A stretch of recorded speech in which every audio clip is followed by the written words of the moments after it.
ಕರ್ನಾಟಕ ರಾಜ್ಯಾಧ್ಯಕ್ಷರಾಗಿ 2026 ಫೆಬ್ರವರಿಯಲ್ಲಿ ನನ್ನ ರಾಷ್ಟ್ರೀಯ ಅಧ್ಯಕ್ಷರಾದ ಡಾಕ್ಟರ್ ಅವಶೀಲ್ ಶರ್ಮಾ ಪ್ರಸಾದ್ ಅವರನ್ನು ಆಯ್ಕೆ ಮಾಡಿದ್ದಾರೆ.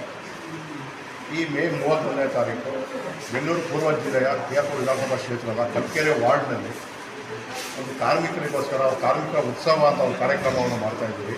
ಅದೇ ದಿನ ಬೆಂಗಳೂರು ಪೂರ್ವ ಜಿಲ್ಲೆಯ ಕಚೇರಿಯ ಉದ್ಘಾಟನೆ ಮಾಡ್ತಾಯಿದ್ದೀವಿ. BBMPಯ ಮಹಿಳಾ ಪೌರ ಕಾರ್ಮಿಕರು ಯಾರಿದ್ದಾರೆ ಅವ್ರನ್ನ ಗುರುತಿಸಿ ಅವ್ರನ್ನ ಸೀರೆಗಳನ್ನ ಕೊಡ್ತಾಯಿದ್ದೀವಿ.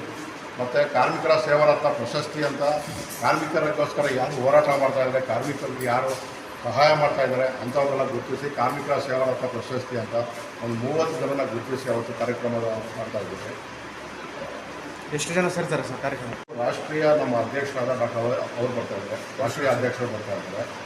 ಮತ್ತು ನನ್ನೇ ನಾವು ಹೋಗಿ DC ಚಂದ್ರಶೇಖರ್ ಸಾಹೇಬರು ರಾಜ್ಯಸಭಾ ಸದಸ್ಯರು ಹಾಗೂ KPCC ಕಾರ್ಯಾಧ್ಯಕ್ಷರಾದ DC ಚಂದ್ರಶೇಖರ್ ಸಾಹೇಬರು ಮಾತಾಡ್ಕೊಂಡು ಬಂದಿದ್ದೀವಿ ನಮಗೆ.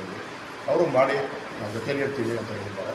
ಮತ್ತು ಕೆ.ಆರ್. ವಿಧಾನಸಭಾ ಕ್ಷೇತ್ರ ಹಾಗೂ ಬೆಂಗಳೂರು ಪೂರ್ವ ಜಿಲ್ಲೆಯ ಪ್ರತಿಯೊಬ್ಬ ಕಾಂಗ್ರೆಸ್ ಮುಖಂಡರಿಗೂ ನಾವು ಉದ್ಘಾಟನೆ ಕರೀತೀವಿ. ಮತ್ತು ಅನೇಕ ಗಣ್ಯ ವ್ಯಕ್ತಿಗಳನ್ನ ಕರೀತಾ ಇದ್ದೀವಿ. ಮತ್ತು ಫಿಲಮ್ ಆ್ಯಕ್ಟರ್ಸು ಬರ್ತಾಯಿದ್ದಾರೆ, ರಾಜ್ ಸತೀಶ್ ಮತ್ತು ಕ್ಯಾಡಬಾಮ್ ಸತೀಶ್ ಅಂತ ಯಾರಿದ್ದಾರೆ ತುಂಬ ಅವರೆಲ್ಲ ಬರ್ತಾಯಿದ್ದಾರೆ. ಸಿನಿಮಾ ರಂಗದಲ್ಲೂ ಬರ್ತಾಯಿದ್ದಾರೆ.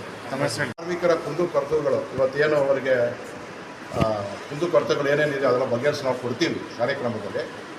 ಮತ್ತು ಈ ಫೇಕ್ ಏನು ಕಾರ್ಡ್ಗಳಾಗಿದೆ ಅದನ್ನೆಲ್ಲ ನಾವು ತಡೆಗಟ್ಟಿ ಯಾರು ನಿಜವಾದ ಫಲಾನುಭವಿ ಇದೆ ಅವ್ರಿಗೆ ಸೇರುವಂಥ ಕೆಲಸಗಳನ್ನ ನಾನು ಡಾಕ್ಟರ್ ಸಾಯಿ ಸತೀಶ್ ತೋಟಯ್ಯ ಅಂತೇಳಿ ಈ ಇಂಟೆಕ್ ಫೆಡರೇಷನ್ ಏನಿದೆ ಇದಕ್ಕೆ ಕರ್ನಾಟಕ ಸ್ಟೇಟ್ ಜನರಲ್ ಸೆಕ್ರೆಟರಿ.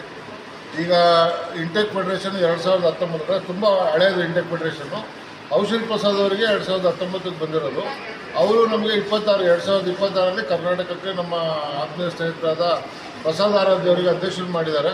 ಈಗ ಅವ್ರ ನೇತೃತ್ವದಲ್ಲಿ ನಾವು ಕರ್ನಾಟಕ ಪೂರ ಎಲ್ಲೆಲ್ಲಿ ಅಸಂಘಟಿತ ಕಾರ್ಮಿಕರಿರ್ಬೋದು, ಸಂಘಟಿತ ಕಾರ್ಮಿಕರಿರ್ಬೋದು, ಯಾರ್ಯಾರಿಗೆ ಅನ್ಯಾಯ ಆಗ್ತಾಯಿದೆ, ಯಾರಿಗೆ ನ್ಯಾಯ ಬೇಕು, ಯಾರ್ಯಾರಿಗೆ ಏನೇನು ಸಮಸ್ಯೆಗಳಿದೆ ಆ ಸಮಸ್ಯೆಗಳನ್ನು ಪರಿಹಾರ ಮಾಡೋದಕ್ಕೆ ನಾವಿದ್ದೀವಿ ಅಂತ ತೋರ್ಸೋಕ್ಕೋಸ್ಕರ ಒಂದು ಕಾರ್ಯಕ್ರಮ ಮಾಡ್ತಾಯಿದ್ದೀವಿ. ಇದು ಕಲ್ಕೆರೆ ವಾರ್ಡು ಕೆ.ಆರ್. ಕ್ಷೇತ್ರದಲ್ಲಿ ಮಾಡ್ತಾಯಿದ್ದೀವಿ. ಅಲ್ಲಿ ಒಂದು ಅದ್ದೂರಿ ಕಾರ್ಯಕ್ರಮ ಈ ಮೇ ತಿಂಗಳಾಗಿರೋದ್ರಿಂದ ಕಾರ್ಮಿಕ ದಿನಾಚರಣೆ ಇರೋದ್ರಿಂದ ಇದೇ ತಿಂಗಳು 31ನೇ ತಾರೀಕು ನಾವು ಕಾರ್ಮಿಕರ ಉತ್ಸವ ಅಂತ ಒಂದು ಕಾರ್ಯಕ್ರಮ ಮಾಡ್ತಾಯಿದ್ದೀವಿ. ಈ ಕಾರ್ಯಕ್ರಮದ ಉದ್ದೇಶ ಏನು ಅಂದರೆ ನಾವಿದ್ದೀವಿ, ನಮ್ಮದೊಂದು ಸಂಘಟನೆ ಇದೆ, ನಮ್ಮಿಂದ ನಿಮಗೆ ಸಹಕಾರ ಸಿಗುತ್ತೆ, ಎಲ್ಲ ಕಾರ್ಮಿಕರಿಗೂ ನಮ್ಮಿಂದ ನಿಮಗೆ ನೆರವು ಸಿಗುತ್ತೆ ಅಂತ ತೋರ್ಸೋಕ್ಕೋಸ್ಕರ ಈ ಕಾರ್ಯಕ್ರಮ ಮಾಡ್ತಾಯಿದ್ದೀವಿ. ಅದರಲ್ಲಿ ಕಾರ್ಯಕ್ರಮದಲ್ಲಿ ಪೌರ ಕಾರ್ಮಿಕರಿಗೆ ಸೀರೆ ವಿತರಣೆ ಇರ್ಬೋದು, ನಿರುದ್ಯೋಗಿಗಳಿಗೆ ಉದ್ಯೋಗ ಕೊಡಿಸುವಂಥ ಕಾರ್ಯಕ್ರಮ ಇರ್ಬೋದು. ಅದ್ರ ಜೊತೆ ಇಲ್ಲಿವರೆಗೂ ತುಂಬ ಜನ ಕಾರ್ಮಿಕರಿಗೋಸ್ಕರ ಸೇವೆ ಮಾಡಿರುವಂಥ ಭಾಳಷ್ಟು ಜನ ಇದ್ದಾರೆ. ಅವರನ್ನು ಗುರುತಿಸ್ಬಿಟ್ಟು ಯಾರೂ ಅವರಿಗೆ ಪ್ರೋತ್ಸಾಹ ಕೊಡ್ತಾಯಿಲ್ಲ, ಸರ್ಕಾರದಿಂದ ಕೊಡ್ತಾಯಿಲ್ಲ, ಪ್ರೈವೇಟ್ ಸಂಸ್ಥೆಗಳಿಂದ ಕೊಡ್ತಾಯಿಲ್ಲ. ಅಂಥವ್ರನ್ನ ಗುರುತಿಸ್ಬಿಟ್ಟು ಕರ್ನಾಟಕ ಕಾರ್ಮಿಕರ ಸೇವಾ ರತ್ನ ಅಂತ ಪ್ರಶಸ್ತಿ ಕೊಟ್ಟು ಅವರಿಗೆ ಇನ್ನೂ ಕೆಲಸ ಮಾಡೋದಕ್ಕೆ ನಾವು ನಿಟ್ಟಿನಲ್ಲಿ ಕಾರ್ಯಕ್ರಮ ನಡೀತಾ ಇರೋದ್ರಿಂದ ತಾವೆಲ್ಲ ಮಾಧ್ಯಮ ಮಿತ್ರರು ದಯಮಾಡಿ ಬನ್ನಿ, ಆ ಕಾರ್ಯಕ್ರಮದಲ್ಲಿ ಭಾಗವಹಿಸಿ ಇದನ್ನು ಕರ್ನಾಟಕ ರಾಜ್ಯಾದ್ಯಂತ ಎಲ್ಲ ಜನಗಳಿಗೂ ತಲುಪುವಂಥ ವ್ಯವಸ್ಥೆ ನೀವು ಮಾಡಬೇಕು ಅಂತ ಕೇಳ್ಕೊಳ್ತೇವೆ.